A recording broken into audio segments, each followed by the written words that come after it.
দেখতে দেখতে কিন্তু ঈদ চলে আসছে, আর আপুরা কি এই সুন্দর সুন্দর ড্রেসগুলো এখনো নিচ্ছে না, তাহলে কিন্তু মিস হয়ে যাবে একদমই। কারণ এই সুন্দর সুন্দর ঈদ কালেকশনগুলো কিন্তু একদমই মিস করা যাবে না। একদম রিজনেবল প্রাইসের মধ্যে কিন্তু ঈদে এই সুন্দর সুন্দর ড্রেসগুলো পেয়ে যাবেন আপুরা ব্রাইটাস থেকে।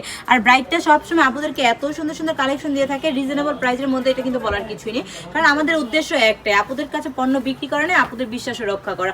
আমরা কিন্তু অনেক বেশি প্রফিট নিয়ে কিন্তু আপনাদের সাথে বিজনেস করি না, আপনারা যাতে নিয়ে প্রফিট করতে পারেন সেই উদ্দেশ্যে কিন্তু আপনাদেরকে এই সুন্দর সুন্দর ড্রেসগুলো একদম রিজনেবল প্রাইসের মধ্যে দিয়ে থাকে। আর যারা নাকি বিজনেস শুরু করতে চাচ্ছেন, আমি অবশ্যই বলবো এই ড্রেসগুলো এখনই নিয়ে নিতে হবে। কারণ এই ড্রেসগুলো যদি মিস হয়ে যায় একদমই লস হয়ে যাবে। এই সুন্দর সুন্দর ড্রেসগুলো কিন্তু ব্রাইটটাস থেকে মাত্র 450 টাকা করে আমার আপুরা পেয়ে যাবে। অনায়াসে কিন্তু 600 থেকে 700 টাকা সেল করতে পারবেন। প্রত্যেকটা ড্রেসে যদি 200 থেকে 300 টাকা লাভ আসে তাহলে লস কি বলেন? তো দেরি না করে এখন ইনবক্স করে ফেলবেন আমাদের স্ক্রিনে দেওয়া নাম্বারে, নাম ঠিকানা ফোন নাম্বার দিয়ে শুধু অর্ডারটা কনফার্ম করে ফেলবেন, আমরা পৌঁছে দিব আপনার ঠিকানা। আর যারা নাকি আমাদের শোরুম ভিজিট করতে চাচ্ছেন, আমাদের শোরুমের ঠিকানা হচ্ছে বান্টি বাজার 2500 নারায়ণগঞ্জ IFIC ব্যাংকের দ্বিতীয় তলায়। সবাই সুস্থ থাকবেন, ভালো থাকবেন, ব্রাইটের সঙ্গে থাকবেন। আল্লাহ হাফেজ।